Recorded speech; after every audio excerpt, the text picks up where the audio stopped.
আজ আমরা ফাদার দাঁতিয়ানের শতবর্ষ উদযাপন করছি Saint Xavier's College Kolkata Raghabpur ক্যাম্পাসে। সেন্ট জেভিয়ার্স কলেজের সঙ্গে ফাদার দাঁতিয়ানের ওতপ্রোত সম্পর্ক ছিল। তিনি এই কলেজের সঙ্গে ঘনিষ্ঠভাবে যুক্ত ছিলেন, তাই আমাদের কর্তব্য তাঁকে স্মরণ করা। এখন আপনাদের কাছে আরো অনেক তথ্য নিয়ে হাজির হবেন বিশিষ্ট সাংবাদিক এবং আমাদের এই কলেজের প্রাক্তন ছাত্র অ্যালামনি অ্যাসোসিয়েশনের সদস্য ডক্টর স্নেহাশিস সুর। স্নেহাশিস দাকে এখন তার বক্তব্য উপস্থিত করার জন্য আমন্ত্রণ জানাচ্ছি। নমস্কার, শুভ অপরাহ্ন। সেন্ট জেভিয়ার্স মহাবিদ্যালয়ের স্বশাসিত কলকাতার রাঘবপুর শিক্ষা প্রাঙ্গণের মাননীয় উপাধ্যক্ষ শ্রদ্ধেয় আচার্য জনসন পাদিয়ারা মহোদয় এবং মঞ্চে উপবিষ্ট শ্রদ্ধেয় সেন্ট পলস বিদ্যালয়ের রাঘবপুরের প্রধান শিক্ষয়িত্রী ডক্টর সাধনা করালি, বিশিষ্ট লেখক গবেষক শ্রী স্বপন বন্দ্যোপাধ্যায় এবং সেন্ট জেভিয়ার্স কলেজের প্রাক্তনী সমিতির প্রতিষ্ঠাতা সদস্য এবং সেখানকার বঙ্গ সাহিত্য সমিতির প্রাক্তন সম্পাদক, লেখক গবেষক প্রাবন্ধিক বিশ্বজ্যোতি দাশগুপ্ত এবং আজকের অনুষ্ঠানের মূল সঞ্চালিকা মধুমিতাদি, এই বাংলা বিভাগের মাননীয় বিভাগীয় প্রধান এবং শ্রদ্ধেয়া সুদক্ষিণাদি এবং আজকে এখানে যারা এসেছেন এই মহাবিদ্যালয়ের প্রাক্তনীরা এবং আমার প্রিয় ছাত্রছাত্রীরা। আমি ফাদার পল দাঁতিয়ানের শতবর্ষে সবচেয়ে আগে কৃতজ্ঞতা জানাবো এই শিক্ষাঙ্গনের মাননীয় উপাধ্যক্ষ এবং অধ্যাপক অধ্যাপিকা এবং ছাত্রছাত্রীদের এবং শিক্ষাকর্মীদের। ফাদার, আমরা কিন্তু মহাবিদ্যালয়ের মূল প্রাঙ্গণে এখনো ফাদার পল দাঁতিয়ানের শতবার্ষিকী পালন করতে পারিনি। আপনারা যেটা করলেন এবং যে ধরনের উন্নত একটা বক্তৃতার আয়োজন করলেন তার কোনো তুলনা নেই। আমরা ব্যক্তিগতভাবে, আমি সেরকম কেউ নয়, সাংবাদিকতা আমার পেশা ছিল বা আছে, কিন্তু আমার জীবন ধন্য হয়েছে ফাদার দাঁতিয়ানের মতো একজন মানুষের সংস্পর্শে আসতে পেরে। আমাদের, আপনারা বিশেষ করে যারা ছাত্রছাত্রী তাদের বলবো, বা আমরা যারা ছাত্রছাত্রী ছিলাম বা যারা প্রাক্তনী, আমরা কিন্তু একটা ঐতিহ্য এবং পরম্পরার বাহক, এইটা আমাদের ভুললে চলবে না। আমাদের অত্যন্ত আমরা কৃতজ্ঞ বা আমরা নিজেদের গর্বিত বলবো না, আশীর্বাদ ধন্য মনে করি যে আমরা এই ধরনের একটি মহাবিদ্যালয়ে আমরা শিক্ষা গ্রহণ করতে পারছি, যেখানে শুধু পঠন পাঠন নয়, সেখানে পঠন পাঠনের সঙ্গে আরো অনেক কিছু আমরা শিখতে পারি এবং যেটা আমরা বহন করি সেটা হচ্ছে আমাদের ঐতিহ্য এবং পরম্পরা। এই পরম্পরার মধ্যে যেসব নাম আছে, সেই ফাদার হেনরি ডেফলচিন যিনি আমাদের প্রতিষ্ঠাতা, তার থেকে শুরু করে যে নামগুলো আসে সেই নামগুলোর মধ্যে ফাদার পল দাঁতিয়ান অন্যতম। আমি দুটো ভাগে বলবো, মানে দুটো বিষয় আপনাদের একটু বলতে চাই। একটা হচ্ছে যে আমরা কলেজের ছাত্রছাত্রী বা প্রাক্তনী হিসেবে আমাদের ঐতিহ্য পরম্পরার অঙ্গ হিসেবে বিশিষ্ট যে আচার্য যিশু সঙ্গে যারা ছিলেন তাদের সম্বন্ধে জানাটা আমাদের কর্তব্যের মধ্যে পড়ে, এটা আমাদের দায়িত্বের মধ্যে পড়ে। কারণ আমরা কি রক্ত বহন করছি, কি ঐতিহ্য বহন করছি, সেইটা আমরা না জানলে, বাইরের কেউ যদি জিজ্ঞেস করে ও তুমি সেন্ট জেভিয়ার্স মহাবিদ্যালয়ে পড়ো, ফাদার পল দাঁতিয়ানের নাম শুনেছো, যদি আমি তাকিয়ে থাকি তাহলে শুধু আমার অক্ষমতা নয়, আমার মহাবিদ্যালয়ের অক্ষমতা। আমি আপনাদের কাছে কৃতজ্ঞ, আপনাদের কাজ থাকুক বা না থাকুক, আপনারা যে বিষয়ে পঠন পাঠন করুন না করুন, আজকে যে শুনছেন এরকম একজন ব্যক্তির কথা শুনছেন যিনি আমাদের এই সেন্ট জেভিয়ার্স প্রাঙ্গণে, সেন্ট জেভিয়ার্স সংস্থায় এবং যিশু সঙ্গের একজন সন্ন্যাসী ছিলেন। উনি সুমহান লেখক, কিন্তু উনি নিজে বারবার বলতেন আমার পরিচয়, আমি কিন্তু একজন যিশু সঙ্গের সন্ন্যাসী। খুব মজা করে বলতেন, যেটা আপনারা আগে শুনেছেন। এটা গেল একটা দিক, আমাদের পরম্পরা, এটা আমাদের দায়িত্ব, কর্তব্য, বৃদ্ধ জানা। আর একটা জিনিস আপনাদের বুঝতে হবে যে বাংলা ভাষা ও সাহিত্যে বিদেশি স্বদেশী মাতৃভাষা নয় এরকম যে কোনো লেখক যদি আমরা ধরি সেই তালিকায় আমরা ফাদার পল দাতিয়ানের নামকে অস্বীকার করতে পারবো না। মূলত তার রম্য রচনা, তার এই মজার উপস্থাপনা, যেটা বারবার বলা হচ্ছে কিছুটা ফরাসি, কিছুটা বাংলা, কিছুটা নিজস্ব ধরন শৈলী, কিন্তু তার অনুবাদেরও কাজ আছে, তার গবেষণা গ্রন্থেরও কাজ আছে, বিশাল কাজ গবেষণা গ্রন্থের। উনি একসময় তেলেনিপাড়া থেকে সাইকেল চড়ে নিয়মিত বঙ্গীয় সাহিত্য পরিষদে গিয়ে গবেষণা করেছেন। সেটা উনি তার নিজস্ব সাহিত্য কীর্তি, সৃষ্টিশীল সাহিত্যে কিন্তু তিনি বেশি পরিচিত, বেশি সফল, কিন্তু তাহলেও তিনি যে ওগুলো করেননি তা নয়। তার খ্রিস্টীয় সাহিত্য আছে, তার অনুবাদ আছে, তার গবেষণা গ্রন্থ আছে এবং তার এই রম্য রচনা আছে। বাংলা রম্য রচনার ধারায় ফাদার পল দাতিয়ান একজন অন্যতম জ্যোতিষ্ক, আমরা কিছুতেই এটা অস্বীকার করতে পারি না। এবং বাঙালি আত্মবিস্মৃত জাতি আমরা কতটা ফাদার পল দাতিয়ান নিয়ে আলোচনা করি। আমি ঘটনাচক্রে আমি যখন ক্লাস 6ষ্ঠ বা 7ম শ্রেণীতে পড়ি, আমার তখন থেকে ফাদার পল দাতিয়ানকে দেখার সুযোগ হয়েছে। উনি তেলেনিপাড়ায় থাকতেন, আমি স্কটিশ চার্চ কলেজে স্কুলে পড়তাম। একটি মোপেড নিয়ে যে আলাপ পত্রিকার কথা বলা হলো, সেই আলাপ পত্রিকার জন্য উনি লেখা সংগ্রহ করতেন। প্রতিটি মূলত মিশনারি বিদ্যালয়গুলোতে, এমনি বেতন অন্য অনেক বিদ্যালয় ছিল উত্তর কলকাতা, আপনারা জানেন একই জায়গায় অনেকগুলো মিশনারি বিদ্যালয়ও আছে, এমনি বিদ্যালয় আছে। প্রত্যেকটা বিদ্যালয়ে একটা আলাপের লেটার বা চিঠির বাক্স থাকতো, সেখানে লোকের লেখা ফেলতো এবং সেই লেখা উনি নিজে হাতে করে নিয়ে যেতেন, সেটা সম্পাদনা করতেন, আলাপ পত্রিকা ছাপা হতো, সেই ছাপা পত্রিকা তিনি মোপেডে চড়ে এসে নিজে স্কুলে বিদ্যালয়ে গিয়ে বিতরণ করতেন। আমি তখন একজনকে দেখেছি, একটা মোপেড চড়ে ক্যাসাক করে আছেন, মুখে দাড়ি, ফর্সা, বাংলায় কথা বলেন এবং ওনার কণ্ঠস্বর যারা শুনেছে খুব গম্ভীর একটা সুমন্ত্রিত কণ্ঠস্বর আর অট্টহাস্য। ওনার মন তো শিশুর মতো ছিল, অট্টহাস্য।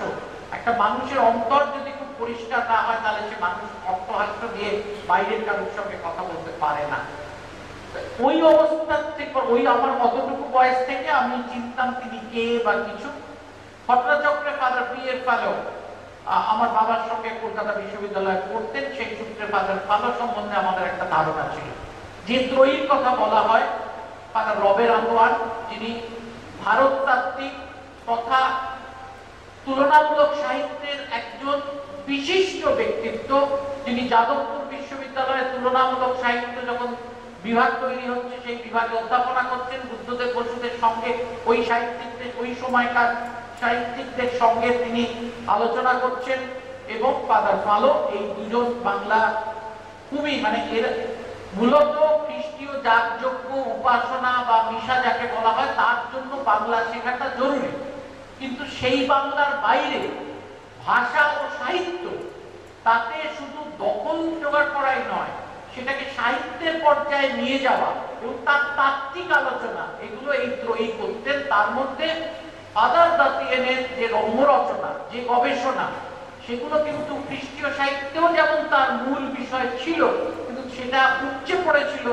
তার এই সাধারণ যে বইগুলোর কথা, লেখালেখির কথাটা আপনারা জানেন। সেই আলাপ পত্রিকার সম্পাদক হিসেবে আমরা জানি এবং সেই সময় বেশি দিন চলেনি।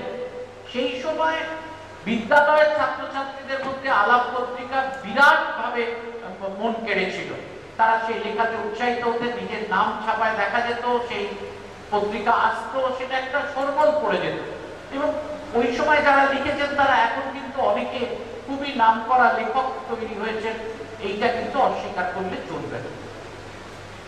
একটি বিশেষ কারণে প্রায় অনেক বছর থাকার পর 1978-এ ফাদার দাতিয়ান ফিরে যান।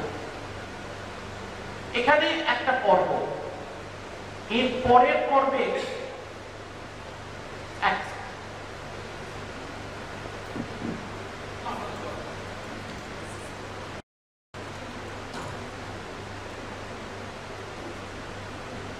আজকে ওনার পুনর্জন্মের কথা হচ্ছে, পুনর্জাগরণের কথা হচ্ছে।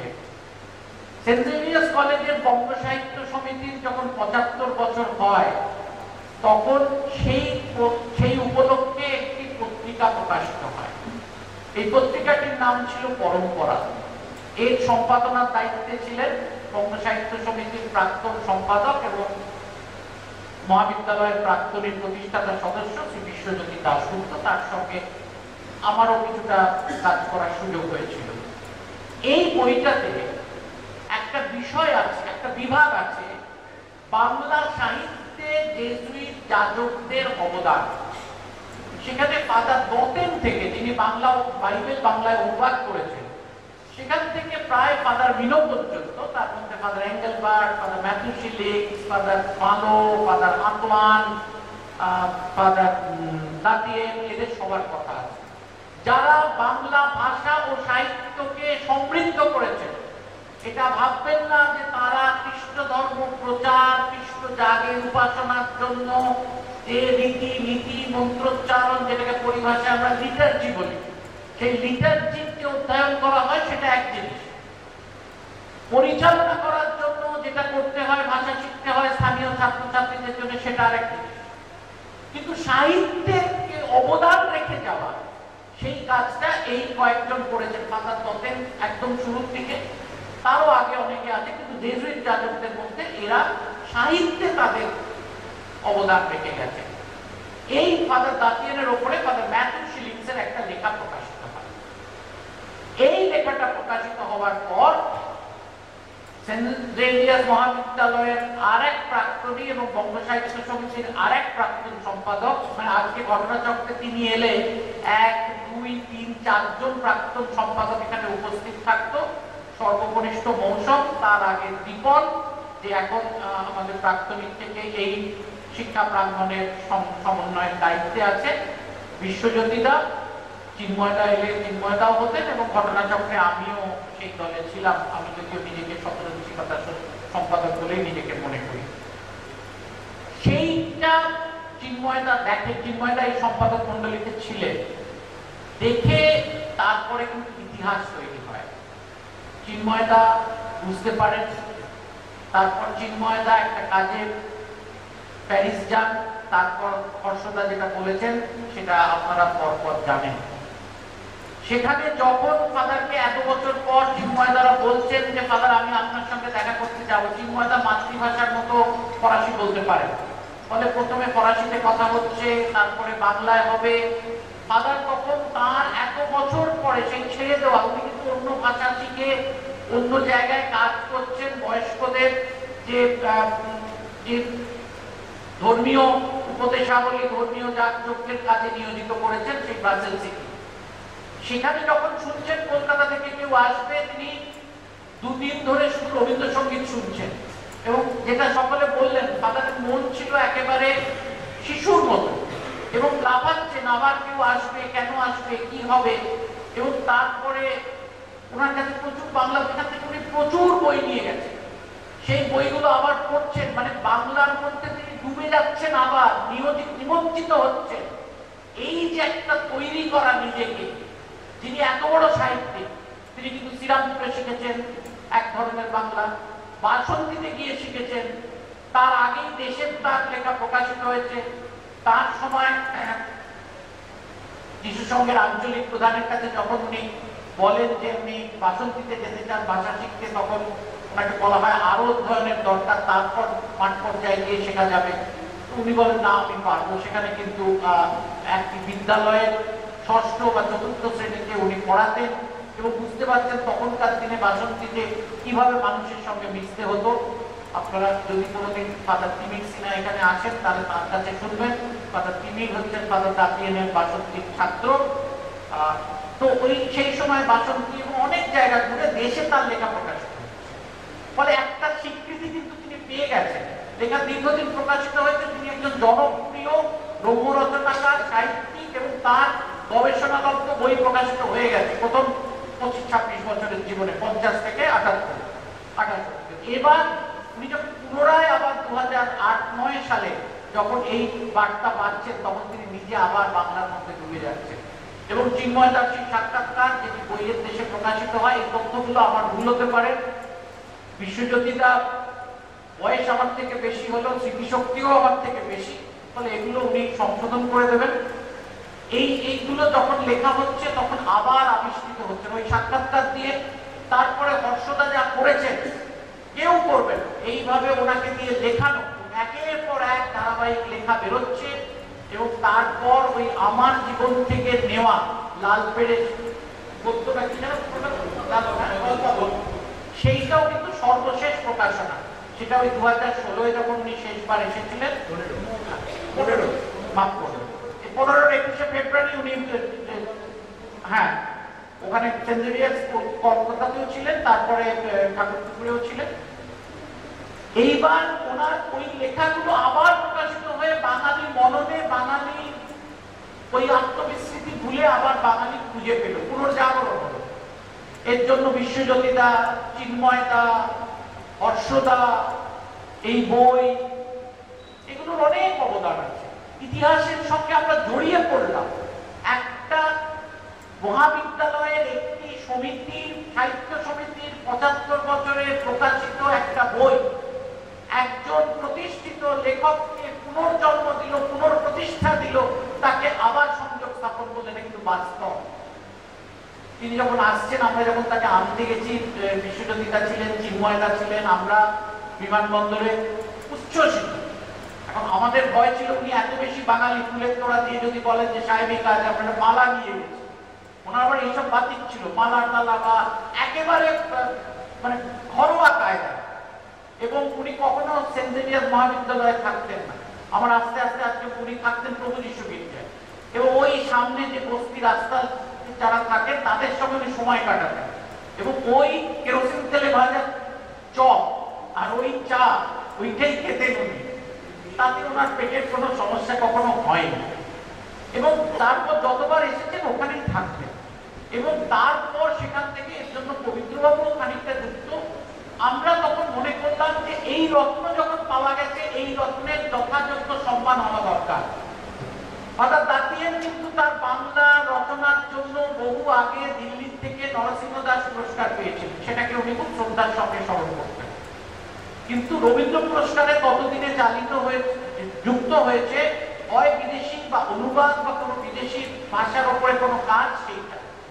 এবং সেইখানে ফাদার দাতিয়ান রবীন্দ্র পুরস্কার পাচ্ছেন বাংলা একাডেমি থেকে। সে এক অনবদ্য সন্ধ্যা। তার সহকর্মীদের মধ্যে ফাদার অ্যালবার্ট হুয়ার্ট, আমাদের এখন বর্তমান উপাচার্য শ্রদ্ধেয় ফাদার ফেলিক্স রাজ, ফাদার ব্রয়লেন্স, আরো অনেক কিছু। আমরা একটা গাড়ি করে এখান থেকে ফাদার দাতিয়ানকে তো ওরা নিয়ে গেছে, বাকি আমরা একাধিক গাড়ি করেছে, প্রায় বসার জায়গা নেই ফাদারদের, আমরা ওখানে বসতে দিতে পারছি না, উপচে পড়ছে বাংলা একাডেমি হল। আমার এখন আফসোস হয়, যদি নিশ্চয়ই বাংলা একাডেমির কাছে, আমি জানি না সেইগুলো তার কোনো ধনী দৃশ্য সংরক্ষণ করা আছে কিনা। তো উনি সেই রবীন্দ্র পুরস্কার পেলেন। এবং তারপরে যে আসতেন প্রত্যেকবার, অনেক অদ্ভুত সেই পুরনো জায়গায় উনি ফিরে যেতেন। সেই সব লোকেরা তেলিনি পাড়ায়, মানে শামপুকুরের কাছে ওখানে একটা সম্বর্ধনা দিল, সেই পুরনো পাড়ার লোক কেউ ফাদারদা বলে, এই ফাদারদা বলে ওখানে খুব বিখ্যাত। এবং ওনাদের একটা ব্যাপার ছিল, এই যে ফাদার আদওয়ান, ফাদার ফালো, ফাদার দাতিয়ান, এরা যিশুর সঙ্গে যে থাকার জায়গা, যেটাকে আমরা ক্লাস্টার বা সেমিনারি যে কথাগুলো বলি, যে হাউস, জেসুইট হাউস বলা হয়, তার বাইরে এটা একটা পরীক্ষা নিরীক্ষা করেছিলেন। জনসমাজে মিশে যেতে হবে, জনগণের মধ্যে থাকতে হবে। তাতে জনগণের মধ্যে একটা, এখানে যেমন শান্তি ভবন ছিল, ওখানে এরকম বিভিন্ন জায়গায় এটা একটা পরীক্ষা নিরীক্ষা হয়। এখন আর সেগুলো নেই, শান্তি ভবনও চলে গেছে। আমার সেখানে কয়েকটা জায়গায় কয়েকবার যাবার সুযোগ হয়েছিল। ওখানে ফাদার অ্যাঙ্গেলবার্ট, ফাদার শিলিংসও থাকতেন, ম্যাথু শিলিংস, অ্যাঙ্গেলবার্টও কিছুদিন ছিলেন ওখানে। ওখান থেকে মোহনা পত্রিকা বেরোত, এবং প্রভু যিশু গির্জা থেকে আমাদের জীবন। আমার শুনতে ভালো লাগছে, এতক্ষণ পাশে বসে সাধনাদের সঙ্গে কথা বলছিলাম। আপনারা যারা জানেন, এই অঞ্চলের ছাত্রছাত্রীরা তারা পড়েছেন কিনা আমি জানি না, সাধনাদের একটা অসাধারণ গবেষণা গ্রন্থ আছে এই রাঘবপুরের ইতিহাস নিয়ে। ইসলাম জেসুইটরা কত পুরনো আমলে, বেলজিয়ান জেসুইটদের আসার আগে এখানে নৌকো করে আসতেন। কলকাতা থেকে দূরত্ব তো 20 কিলোমিটারও নয়, কিন্তু তারা নৌকো করে আসতেন। এই অঞ্চলে কি জলাভূমি ছিল সে তো আমরাও দেখেছি। তো সেই জায়গার একটা ইতিহাস আছে। আপনারা যারা স্থানীয় এখানকার ছাত্রছাত্রী তাদের আগ্রহের জন্য বলছি পড়বেন। সাধনাদি বলছিলেন যে এখনো আমার জীবন পত্রিকা অনেক রাখা আছে প্রভু যিশু গির্জায়, হয়তো সেগুলো পুরনো বলে কেউ হয়তো পেলেও দিতে যাচ্ছিল, কোনোভাবে রাখা আছে।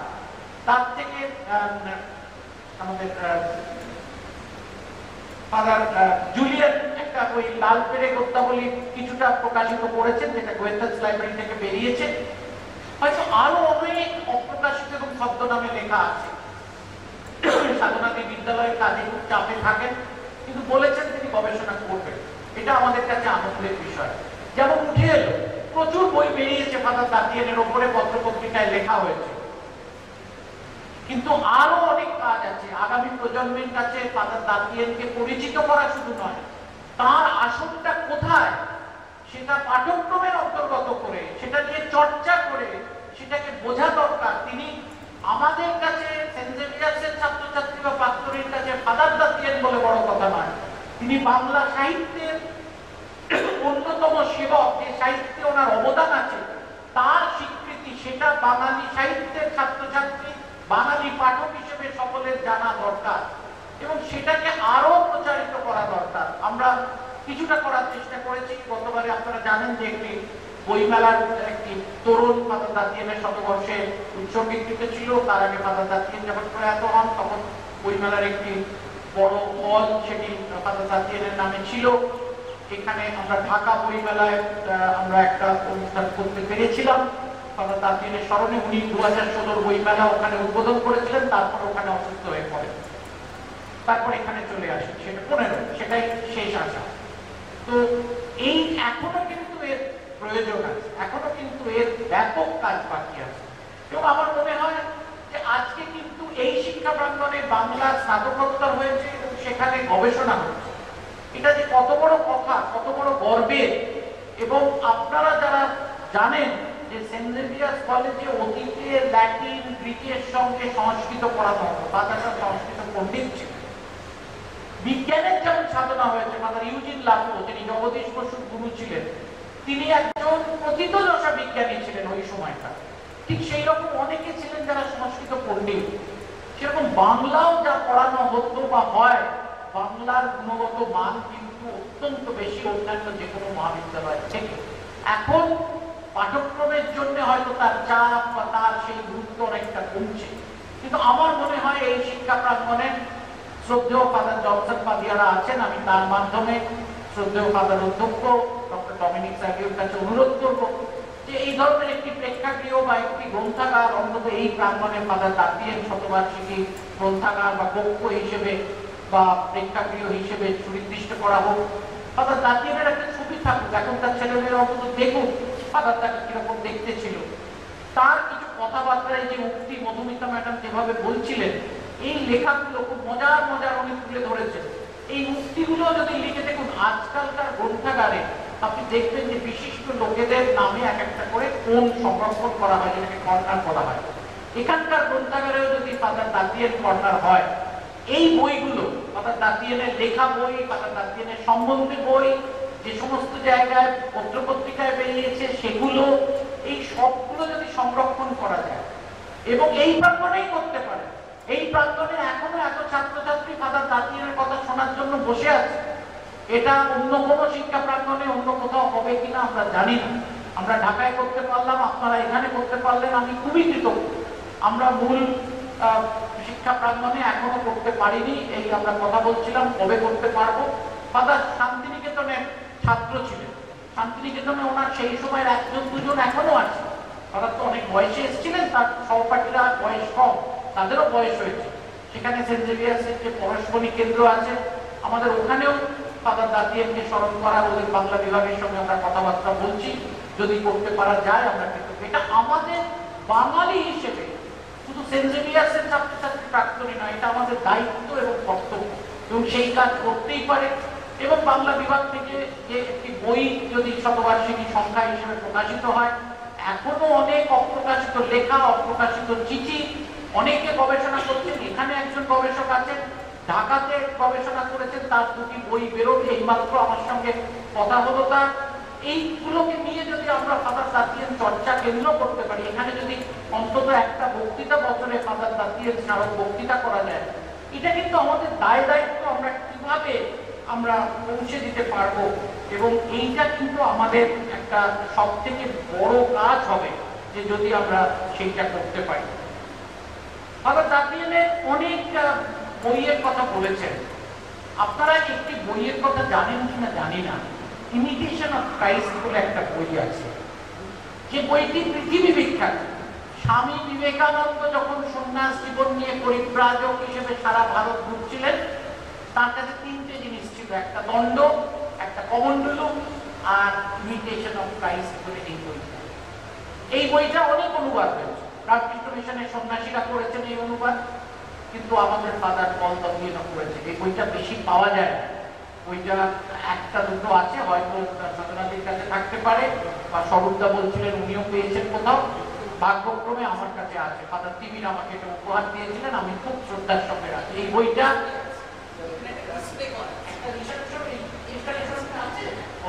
আপনারা দেখবেন ছোট্ট বই। এই বইটা স্বামী বিবেকানন্দের কাছে একটা বই থাকতো, সেটা কোনো গীতা বা কোনো মহাভারত বা কোনো রামায়ণ না, সে বইটা হচ্ছে ইমিটেশন অফ ক্রাইস্ট। আচ্ছা, আমি বইটা, এই বইটা উনি একাধিক অনুবাদ হয়েছে, এই বইটা উনি অনুবাদ করেছিলেন। আরো একটা ছোট সংস্করণও আছে, খ্রিস্টানুকরণ, এটা আরেকটি ছোট সংস্করণও আছে। আপনারা কখনই বইটা পাওয়া যায় না, এখন পাওয়া যায় না, যদি আবার আউট অফ প্রিন্ট হয়ে আছে। আমার কাছে যেটা আছে সেটা আরো ছোট এবং আরো পুরনো সংস্করণ। এটা যদি কোথাও থেকে পড়ি, এই বইটা একদম মানে একেবারে সমস্ত ধর্মের সাধনার জন্য এই বইটা পড়া হয়। যেমন পিলগ্রিমস প্রোগ্রেস, ওটা যে শুধুমাত্র খ্রিস্ট ধর্মের মানুষ পড়েন তা নয়, যে কোনো কেউ পড়ে। তো এই ওনার অনুবাদেও যে সমান বিষয় ছিল, বা উনি উইলিয়াম কেরির ওই গদ্য তালিকা যখন তৈরি করছেন, অর্থাৎ অনুবাদেরও একটা প্রশ্ন ছিল। আপনারা জানেন যে ফাদার দাতিয়ানের নামে স্বর্ণ পদক দেওয়া হয় এখানে, এবং আমার মনে হয় যে এখন এই বিষয়টা আমরা যদি ফাদার দাতিয়ান চর্চা করতে পারি, তবেই কিন্তু ফাদার দাতিয়ানকে স্মরণ করা সার্থক হবে। তা নইলে আমরা একদিন বিক্ষিপ্তভাবে বিচ্ছিন্নভাবে করলে কাজ হবে না। উনি আমাদের প্রিয় ফাদার দাতিয়ান, আমরা তার সংস্পর্শে এসেছিলাম, আমরা দেখেছি, সেটা এক জিনিস। আপনারা সেই পরম্পরার অধিকারী, উত্তরসূরি, সেটা এক জিনিস। কিন্তু বাংলা সাহিত্যে ওর অবদানকে আমাদের স্মরণ করতে হবে, এবং এই স্মরণে আমাদের দায়িত্ব আছে। তবেই আমরা, আমার মনে হয় যে সেন্ট জেভিয়ার্স মহাবিদ্যালয়ের এই রাঘবপুর শিক্ষাঙ্গন সেই দায়িত্ব যথাযথভাবে পালন করবে। আর এই যে গানটির কথা বললেন, ভাই যেন সকল ভালোবাসা, আপনারা গানটা শুনে দেখবেন কখনো। বিশ্বাস করুন, আমি যে খুব সঙ্গীত বুঝি বা খুব ভালোবাসি বা সেরকম, আমি একদম অতি সাধারণ, কিন্তু এই গানটা ফাদার বলেছিলেন যে ওনার স্মরণ সভায় যেন গাওয়া হয় যখন ওনার ফিউনারাল সার্ভিস হবে। সেটা তো ব্রাসেলসে কেউ গাইতে পারেনি, আমরা কলকাতায় এসে গানের ব্যবস্থা করেছিলাম। তো উনি বলেছিলেন আমার এপিটা, মানে আমার সমাধির ওপরে যে প্রস্তর খণ্ডটি লিখিত থাকে তাতে যেন এই কথাটা লেখা থাকে। কত বড় বিশ্বাস, এত বড় সাহিত্যিক, এত বড় একজন, এত কাজ করেছেন। উনি যে খুব খ্রিস্টজাত নিয়ে থাকতেন তা নয়, কিন্তু তারপরেও একজন সন্ন্যাসীর মূল পরিচয় তিনি সন্ন্যাসী, একজন খ্রিস্টান সন্ন্যাসী, ক্যাথলিক সন্ন্যাসী। এই বিশ্বাস থেকে মানুষ অনেক কাজ, অনেক কিছু করে যায়, এবং এই বিশ্বাস মানুষকে অনেক এগিয়ে নিয়ে যেতে পারে। আমরা ফাদার দাতিয়ানের অনেক কিছু বিষয় এখনো উন্মোচিত হয়নি। আমি ফাদার জনসন পাতিয়ারাকে অনুরোধ করবো করজোরে, সাধনাদিকে মানে কলেজের অধ্যক্ষকে এবং বিদ্যালয়ের প্রধান শিক্ষিকাকে বলবো আপনারা এগিয়ে আসুন। এখানে অনেকেই গবেষণা করছেন, বিশ্বজ্যোতিদাও এই কাজ অনেকটা করে থাকেন। আমরা প্রভু যিশু বিদ্যাতেও যদি কিছু পাই, প্রাক্তনিক থেকেও আসুন আমরা এই বছরে সংকল্প গ্রহণ করি। এটা আমাদের দায়িত্ব, এটা আমাদের কর্তব্য। ফাদার পল দাতিয়ানকে বাংলা সাহিত্যের সেবক এবং বাংলা সাহিত্যে দাগ রেখে যাওয়া, কারণ এই রম্য রচনা এর কোনো তুলনা নেই। বাকি অন্য কিছু যাই হোক না হোক, অনুবাদ হোক, খ্রিস্ট সাহিত্য হোক, কিন্তু এই বাংলা সাহিত্যের মূল ধারা যে জায়গা ওনার প্রাপ্য, আগামী প্রজন্ম যাতে ওনার পরিচিত হতে পারে লেখার সঙ্গে, তবেই ফাদার দাঁতিয়ালের প্রতি শ্রদ্ধা জানানো সম্ভব হবে। আমি পুনরায় এই শিক্ষা প্রাঙ্গণের মাননীয় উপাধ্যক্ষ থেকে সকলকে কৃতজ্ঞতা জানাচ্ছি যে আপনারা যে কাজ করলেন সে কাজ অনেকেই আমরা করতে পারিনি, আপনারা করে আমাদের পাপটা অন্তত একটু লাঘব করে দিলেন।